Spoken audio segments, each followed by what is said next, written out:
Good morning. Thank you all for joining us today. My name is Andrew Fossa. I'm the Emergency Management Director for Pasco County.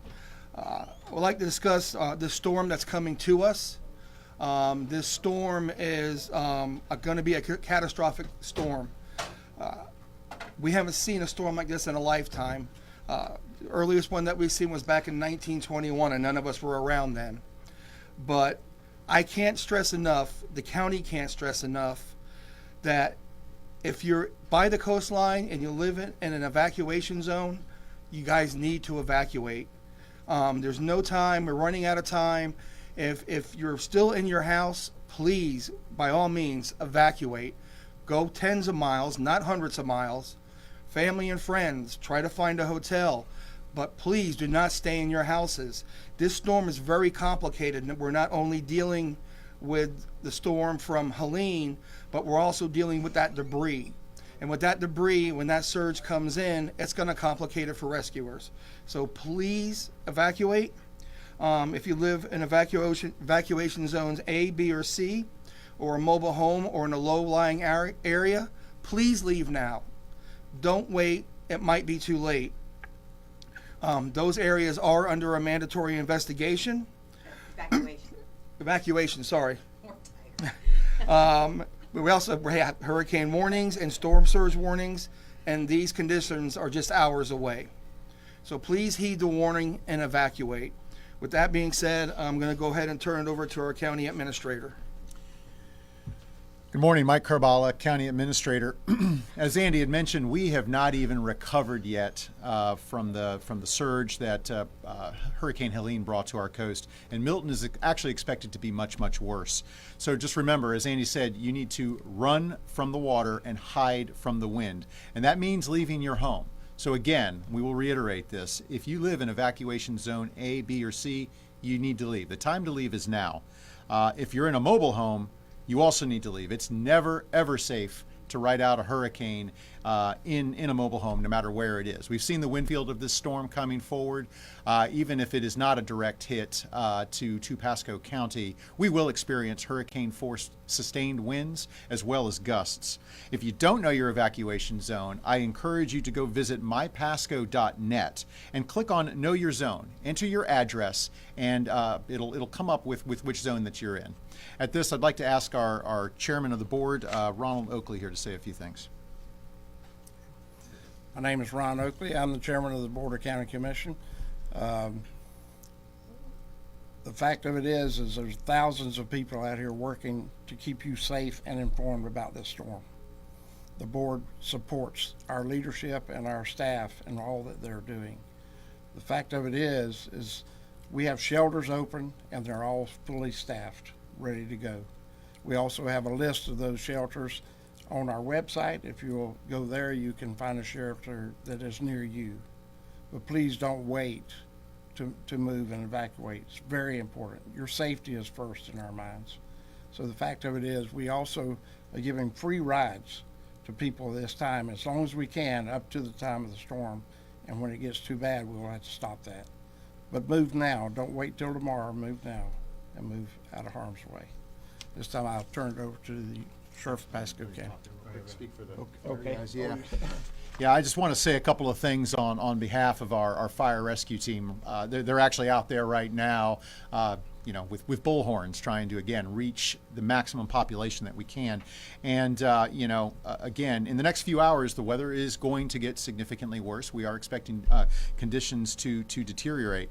And if you decide to stay, when the water rises and the winds pick up, we will not be able to rescue you. That is a simple fact. And I will tell you that winds complicate things, and the debris left over from Helene make it completely unsafe for our first responders to get in there and rescue you. As much as they want to help, you have to get out, please, for your sake, for the sake of our first responders, and do those things. I would also say, if you're leaving your house on your way out the door, flip off your main breaker. Again, we have seen plenty of issues related to power, storm surge, and salt water. So let's not lose everything. Let's not lose in a flood and then lose everything to a fire. So with that, I'd ask Sheriff Nacco here to say a few words. Appreciate it. Chris Nacco, Pasco Sheriff. So first and foremost, as always, glorify God, our Lord Jesus Christ, in the good times and the bad times, and we ask during his bad times that he helps us go through this safely. Message out there, everybody, we're all in this together. There's nobody different than anybody else. We're all facing the same storm. We're all going through this. And, we have that saying in the Pasco Sheriff's Office, we fight as one. That's on the side of our vehicles. That's out there. So people recognize, but that we is our entire community. We're in this together. And so there's a message, and part of that we, what we're going to talk about, a couple things, but one is this message right now. If you have a loved one, you have a friend that may not be watching this, but you're watching this, please reach out to them. Share this information. There's people out there who are still trying to clean up, do things. Please tell them, listen to this message, evacuate right now, because that's what's going to save their lives. Property is one thing, but their lives are more important. A couple things on that. Our evacuation. So I'll tell you, as we went through this past storm with Helene, we noticed people stayed behind because of pets. All the shelters are pet friendly. So please leave now. We'll take your pets. The school board does a great job. They will have your pets. If you're responsible for children, somebody who's sick, who needs care, go get a shelter. Go right now. Evacuate. Don't do it for yourself. Do it for them. Do it for your loved ones. If you have people that are telling you, please evacuate, do it for them. They care about you. So please evacuate right now. The other one, too, is part of that evacuation, what Mr. Carvalho talked about, that debris out there. So usually with our patrols, we look about 40 sustained winds. And so with those wind gusts right now, what we're concerned about as time goes forward is the debris. So for first responders, it's going to be an issue just responding for calls for service out there. So with that debris out there now, and I know the county's done a phenomenal job trying to do everything they can, but time was against us. So we're doing everything we can to go out there. But at the same time, as that debris gets wild out there, that's going to be an issue on first responders. Just respond to normal calls for service. And so I go back to the other part. Please tell your loved ones where you are. Tell them right now. Tell them where you're going. Tell them where you'll be. Because the big thing for us is we don't want to be overloaded with welfare checks. So welfare checks are usually somebody from out of state, out of the area, who says, I can't get a hold of my loved one. I don't know where they are. Can you check on them? So we're asking about right now, tell your loved ones where you are, where you'll be, and how long you'll be there. Because that will allow us to go handle the regular things that we're doing, preparing for the storm. The other one, too, is crime has not stopped since this is going on. We're still dealing with shootings. Yesterday, we were holding about 25, 30 calls just early in the afternoon. So the calls are still holding. We arrested yesterday an illegal immigrant for sexual assault. These things are still happening out there that we have to handle from a law enforcement perspective. So we're asking people, please, if you can evacuate, evacuate. We got a very tough job for law enforcement. The other thing, too, is once you evacuate and you've done the right thing, stay where you are for a while. Don't automatically, as the storm has gone, passed through, that you decide you're going to get in your car and you're going to drive right back.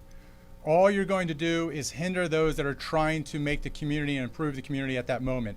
So whether it's search and rescue, if God forbid people don't heed our warning, us with fire rescue and our other agencies are going to be out there trying to save people. If you go out there and you're trying to get back, all you're doing is getting in the way. You're reducing us from being able to save people. The next thing is we know people want their power turned on. If you go back right away, all you're doing is reducing the fact that the electric companies with Lacucci, Duke, Tico, they're trying to get the power back on. All you're doing is getting right in the way. The other one, too, is gas. We know everybody right now is trying to find gas. We need to get those trucks in here, so we're going to try to get the supply chains open up so we get gas. So when you come back, your standard of living is there where you can go in there, you'll be safe because we'll have patrols out there. You're going to have gas, you're going to have power, you're going to have Wi-Fi, you're going to have the things that you're going to need because if you go right back in there, all you're doing is getting in the way. And I promise you, we'll have patrols out there protecting property, but at the same time is we need to get the supply chains back open again. The one thing I want to go reiterate too is I spoke to Sheriff Gualtieri this morning of Pinellas County. And we have a great relationship with our sheriffs across the Tampa Bay. We've been communicating with each other. But let me say something that is very specific. So talking to Sheriff Gualtieri this morning, he said there is a possibility that Pinellas County does not reopen. So that's a peninsula. Just look on the map, you'll see the peninsula.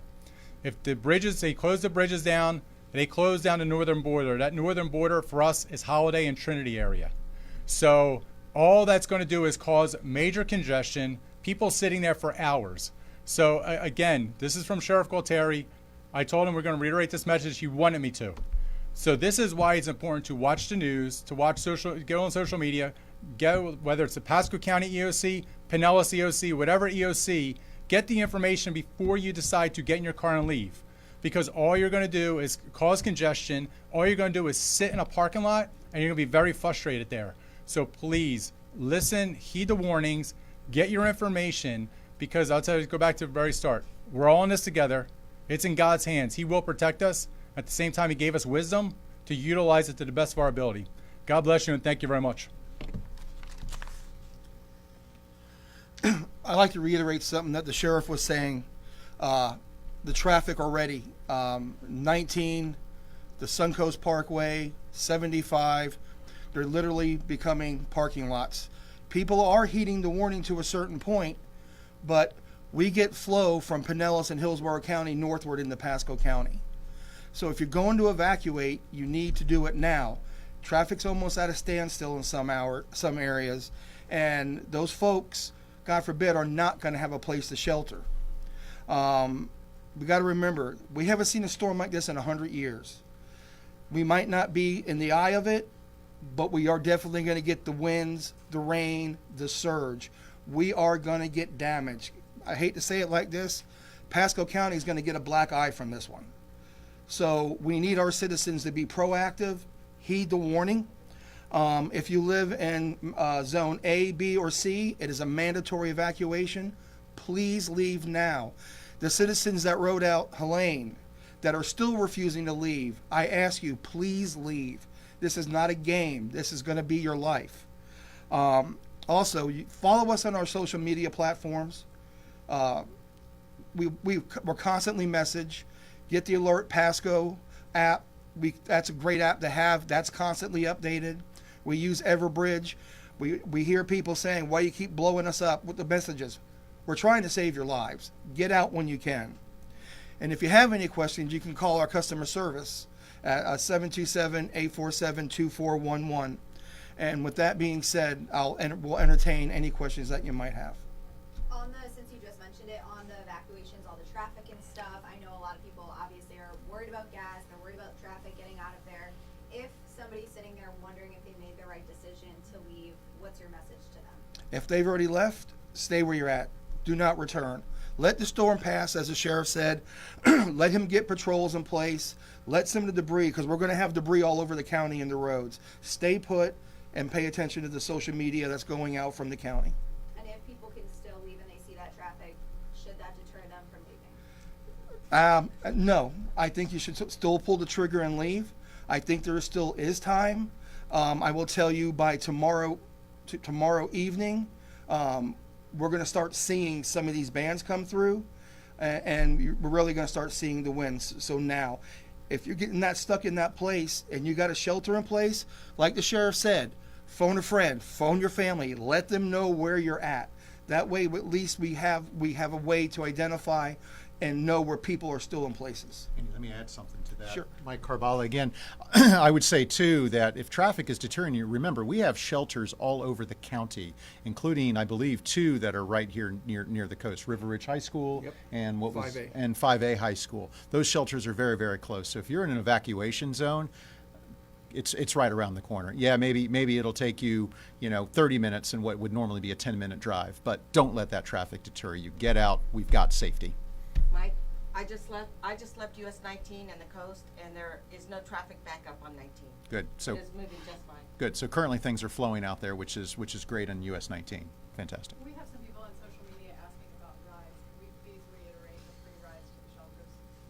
Yeah, certainly. Our Go Pasco team with our buses are currently offering free rides to the shelters. You can either call. Really, the best thing to do is call our customer service line 727-847-2411. If you lost your car during Helene, right, or if you just have the inability to do it, that's what we're there for. Please don't take advantage of the service unless you really need it, because there's plenty of others that do need it. But we are offering that to that service out there. So call that customer service line 727-847-2411, and they can get you into the right with the right folks. On debris cleanup, I know you talked yesterday. For anybody who, I guess a couple questions here. Can you put a number on how much debris has been picked up, how much is left to go? Second part, is it possible to get all of it? And if not, a reminder again for what people can do to help. Thank you. So the question was related to debris, right? How much of it have we picked up? How much of it is out there? I will tell you, I don't have good numbers on how much we have picked up. We've done some creative things with working with contractors to really assist us, and we've really kind of opened our gates, literally to allow folks to bring things to our facilities. I will tell you this: when Helene ended, our estimate was 3 months worth of debris, hundreds of thousands of yards. We will not get that up in 3 days. Okay, so we have been through neighborhoods, and it looks like we weren't even there. And we will continue to do that because we know that every yard could be someone's property, could be somebody's life. Again, I will make the plea that if you have the ability to secure your debris or take some of the more effective missiles, I guess, out and have a place to save it, please do that. Please do that. We're not going to get out there. We will operate as long as we can, and we'll continue to do so. But debris is a particularly unique hazard with this particular storm. Can I add something as far as the debris? Jack Meyer, Commissioner from District 5. We've been working with the haulers back and forth, and we have had a great group of haulers out there just picking up trash all over the place, working 24/7. Their request is if you do evacuate, you make it easier for them to pick up the trash in your neighborhoods. So it's important to do it. Last night alone, they picked up over 400,000 tons of garbage and put it in. They're going to keep on working through the night. We're going to be shutting off the landfill for citizens at 5 o'clock, but we're going to keep the other one going at a skeleton crew just for the citizens drop-off area, all the way to pick as much trash up as we can because we know how important it is. So please get out and move. Please evacuate. This storm surge is going to be very, very dangerous. I just left Gulf Harbors and Gulf Woodlands, and I can say that there are still cars there. We do want you to evacuate. I passed 3 sheriff's deputy cars. They are surveilling your property. Do not be worried. The sheriff has this handled, and they have eyes on your property. Do not be afraid to leave it for vandals. It's more important that you get out, but they are making their rounds in the neighborhoods. Thank you. One last question, sorry, for the sheriff. We're looking at another landfall strongest impacts at night. We just went through this. You said 2 weeks ago, history repeats itself.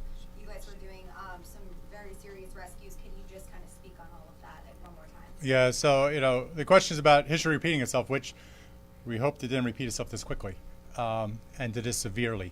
And so right now we're working, again, with Pasco Fire Rescue. The team has been phenomenal. Our partnerships is incredible. So we're working with them. The National Guard is in place. Already reached out to several sheriff's offices through the Florida Sheriff Association, through the state of Florida, coordinating to bring in more units. So several things that are going on that we have plans in place. One is we're already prepping out for the next 24, 48, 72 hours and then forward for what search and rescue looks like, what looks like for our, for law enforcement and fire rescue to go back in there to make sure. The big thing for us is comms, making sure we have communications. So we have Starlink set up at different locations. We'll be setting up in different locations along the impacted area. The one thing too also is that we understand, and everybody gets it out there, the stress of this is even more so because you can't predict where the storm's going. We don't know where it's going, further south, further north. The impact on the west side for us on the Gulf with the flooding, which we're predicting. But the other thing too is it can't be forgotten that this thing could go through the east side of our county. If it goes through the east side of county, we know there's going to be a lot of debris out there, a lot of cut teams, which cut teams is referring to clearing the roadways. So I said we have a lot of people that we're working with right now. There's certain volunteer groups that come from the special operations community that have retired, that have reached out to us that we're working with directly. And so we're very thankful for that. The one specifically is the Pineapple Express with Scott Mann. And so their crews were up in North Carolina. They've already reached out. We're working directly with them to bring them down here. But we understand from that aspect, which is a great question, history repeats itself. If history repeats itself and you got flooded, get out. History repeats itself. There's a strong possibility that this storm is going to be even stronger than before. Get out now. Evacuate now. For us going in there, it's going to be search and rescue, finding people, which we hope we don't have to search and rescue. We hope our biggest mission is clearing the roads, getting the supplies up, letting the power companies in there, letting the gas supply in there, allowing Costco, Sam's Club, Publix to be up and operating so people can get their lives back to normal as quick as possible. But I tell you, Pasco Fire Rescue, those guys do a hell of a job with us. Our deputies and our families, I thank them all at the bottom of my heart because what they're coming up with now, the plans in place are phenomenal. For National Guard, thank you very much. For all the sheriffs that will be coming in here, thank you. But, you know, we are coming up with unique ways, and we just keep getting on, you know, we see these over and over again. We see history happen. We learn from the past, and we keep getting better in what we do. Appreciate it. Thank you all very much. Thank you.